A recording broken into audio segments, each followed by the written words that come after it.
Bookaholics, and welcome back to another video. Today we're talking about fantasy that is written by men.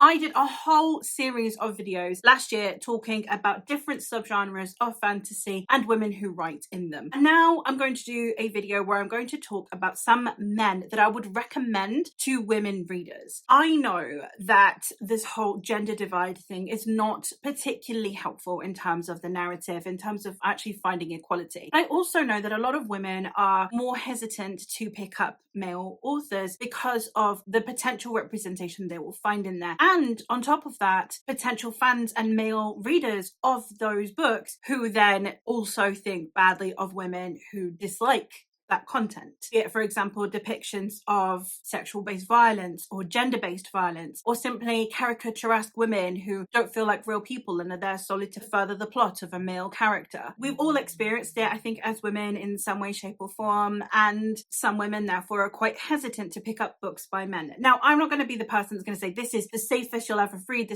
you'll have absolutely no problems in here, because everyone has different thresholds and everyone has different problems. However, these are books written by men that I think do a fantastic job of depicting women and that are respectful and safe books that I found reading. Be it because they have a plethora of representation, because they have good discussions, or simply because they have phenomenally written characters of women that are realistic, that feel like real people. The first one I'm going to talk about, the first book in the series, you need to get through it a little bit. It is a little bit history textbook, but after that, I would seriously recommend the series. It was a wonderful series to read, and that was the Dandelion Dynasty series by Ken Liu. Ken Liu, of course, being a man, and the series having a plethora of women depicted in various different positions of power, of various different backgrounds, and of course, hugely different motivations and character types. I felt like every single character in this series felt like a real person, and this has a huge cast of characters, and I think it's done a really good job of depicting those women as real people with flaws, and they can be just as tyrannical as the men, they can be just as evil as the men, but they can also be just as strong, just as fierce, but without turning these women into men with boobs. They are definitely women that feel like women, and I really appreciate books that do that. So yeah, I had a fantastic time with this series. This is an epic saga following multiple generations of the Dandelion Dynasty, which is based on a real historical period in China, not a real family, but based on them. And we are following the decline and eventual death of an emperor and the vacuum that leaves and those who fall into place to claim it. I really love the generational aspect of this book as well, of this series, because it did such a good job of highlighting the way that different mindsets go from different generations based on their lived experiences. I think Ken Liu did a fantastic job of that. So fantastic books with great representation, and to me at least felt like a safe space where I didn't feel like a woman was going to come on the picture and be there solely to be a romantic interest that is decorative and not a real person. The next one I'm going to talk about, while this wasn't a new favourite series and I expected it would be, and sadly I just couldn't quite connect with it on the level I wanted to, still a phenomenal series, great sci-fi, and that is the Machineries of Empire series by Yoon Ha Lee, starting with this one, The Nine Fox Gambit. Yoon Ha Lee is a trans man, and therefore I think, having been socialized across the spectrum of genders, has a very good understanding of the way society treats the different genders, and I think that comes through in this book. Now, this is a book that really doesn't discuss the levels of discrepancy that are treated between the sexes in terms of socialization, because it's set in the future, and I think it does a really good job of depicting that, of the way that could potentially erode over time, but also what that then entails. I think this author does a really good job of depicting women anyway, and while his characters are not necessarily my favorite, they're not an aspect of the book that I was absolutely besotted with. I think that he creates very interesting and very deliberate characters, and that also matters to me. I think that this was a really well written story. I just wanted to connect with it on an emotional level more than I did, but that's not the purpose of the book, so that's not really the book's fault. It just felt like I should be, because we're in the character's head for a lot of the time. This is an epic sci-fi quartet. Well, it's actually a trilogy with then a collection of short stories. In this series, we are following following a captain who has been assigned a military general and genius who has basically had like his memories preserved. So he himself is dead, but his memories have been preserved, and they've been inserted into this captain so that she can win this battle because he's such a military genius. However, he was very unstable in life. He never lost a battle, but in his last battle, he obliterated 2 armies, one of them his own. It was a very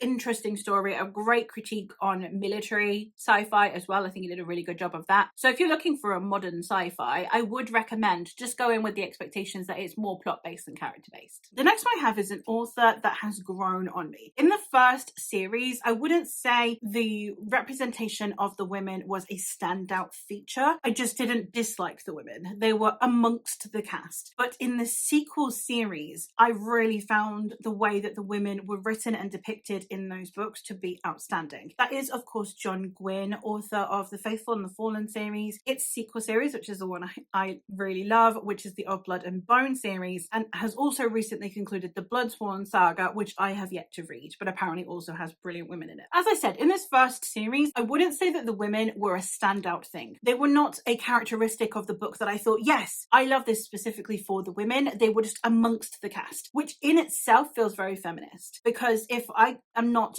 necessarily thinking more about the women than the men, then he is neither highlighting them to the point where they are superior, nor is he dismissing them to the point where it would be annoying to me because he's treating them as inferior. They are amongst the cast, and the perspectives I treat and like and agree with and disagree with the same as the rest of the cast. I will say in the sequel series, the depictions of the women, especially villainous women, but just women in general in the sequel series, I found was a standout feature, and I really appreciated the way he wrote some of those characters. I think he did a fantastic job of bringing feminism and women to the forefront and their role that they could play in a society like this. Having a historical society that is not inherently based on being solely patriarchal while still discussing the issues that come with patriarchy for women was a fantastic balance, and I would recommend. As I said, I've heard amazing things about the Bloodsworn saga as well, so apparently I have even more yet to enjoy. This is an epic fantasy series. The first one is quite reminiscent of classic fantasy. You have a boy who is in a village, and then a war breaks out, and there's 2 sides. We have one side that is the light, one side that is the dark, but this one actually discusses the grey area in between, which I think is really cool, because normally you have the good guys and they're all very good and morally sound, and the bad guys and they're all very evil. This one has a good side and a bad side, but it discusses the grey area in a way that I think was a great addition to the classic fantasy while still bringing it into the modern era, and I think it did a really good job of that. The next author I have is an author I have now read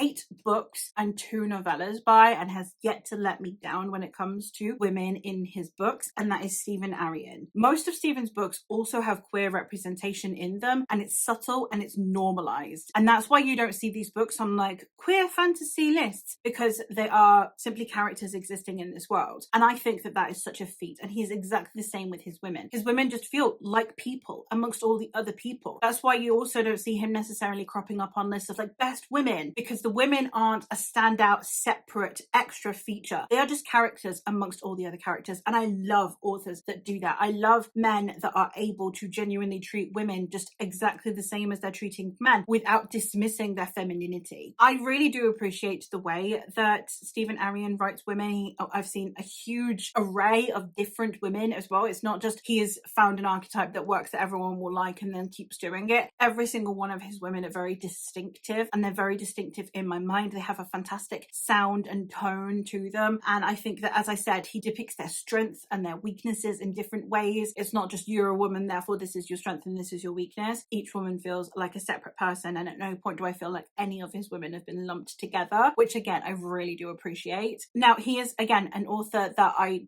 just kind of find comforting anyway. Whenever you've got an author that is just really subtle with his representation of women and minorities and queer people, I think that it does a really good job of then making me feel safe in this world, because it makes it feel like being a woman in this world is not other, is not dangerous, and that's what his books do for me, which is very comforting for my brain. So as of yet, I have read so far Age of Darkness, The Age of Dread, which is the sequel series to this series. I've also read his Quest for Heroes series, and I've also read the novella that comes with this series and his novella The New York Minute. I also have done a little bit of beta reading for him, and again, He's never let me down when it comes to women in books, and I would highly recommend. This first original series is 3 companion novels in a way that kind of lead on from one another. You do need to read them in order, but they do have very different vibes, and I loved that. This first book basically is if you are following the last third of what's normally the end of an epic fantasy saga, because the whole idea is we see this happen so we can see the ramifications. So instead of the build up to this being the important part, it is this is the beginning and then everything goes from there, which I think was a fantastic take on fantasy. And especially when, as I said, you've got all these different subgenres going on. This first one feels like an epic military fantasy. The second one feels like a noir murder mystery gritty historical urban fantasy, and then the last one is basically like a hybrid of fantasy and horror. And the fact that all of those all had such a fantastic vibe, yet also feel connected, where it still feels like a series, was a feat in itself. Fantastic series, would highly recommend. And the last one I'm going to talk about today is another one that I'm going to gush about for a minute. This is an author, so far I've only read one of his series. I do own the other, and I'm looking forward to the paperbacks coming out of his latest one that concluded, I think, at the end of last year, and that is R.J. Barker. And I'm going to be talking, of course, about the Tide Child series. This was a series that absolutely blew me away. I nearly DNF'd this book halfway through. I was struggling so much because there were so many concepts in here. I have never consulted a glossary as much as I have with this book, because I kept getting lost as to who was who and what was what and whose job was what, and I didn't understand any of it. And then suddenly I was about to DNF and I thought, okay, I will give it to the halfway point. Thank God I did, because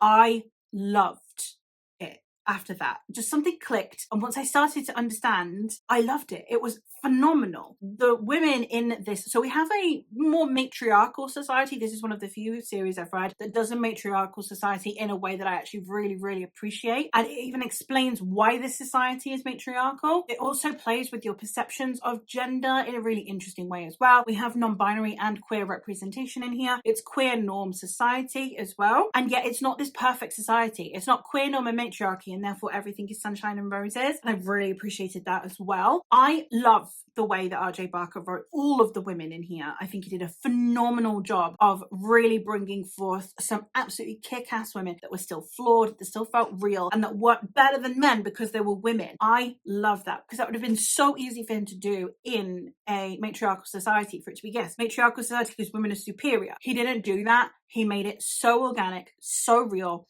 And I really did appreciate this book for everything that it did in terms of the way it discussed womanhood. This is the story of a man who has been sentenced to these ships. You have the bone ships, which are ships that are made of dragon bones. They're sentenced to these specific ships that are basically when you've either committed a crime or treason or whatever. And he's the captain of this ship, and he's not doing a very good job. However, one of the most famous captains of this fleet has suddenly been kind of cast down and sent to his ship. So she takes over his ship, and then it's how they want to intercede on a battle that is going to happen where they're going to hunt for one of the last sea dragons, because they need the sea dragon bones to be able to make these ships so that they can win this war. Again, phenomenal series, fantastic author. Really looking forward to reading more by him. And there you have it. Those are 5 series that are written by men that I think do a really good job of the way that they depict women on page, the way that they depict women as people as well as characters and part of a plot. I would highly recommend all of these, as you can tell. Let me know who are some men who you think do a really good job of writing women. This isn't to say that they're the only ones I think do a good job of writing women. These are just ones that in my head, when I think of men writing women, these are ones that stand out to me. Now, obviously not standing out in its own right is a feat, because it means that then you've again just treated women like real people. But these are ones where the women characters have really stayed with me and stayed in my brain. So let me know if there are any books, series, authors that do that for you. I'd love to know. I am trying to make sure that I am still diversifying my reading and I'm not just sinking into my nice little safe haven of only reading women. So let me know. I want more. I want so many more. Which are the men that you think are really good at writing women? But that is all from me for today. So thank you ever so much for watching, and I will hopefully catch you in another one soon. Bye!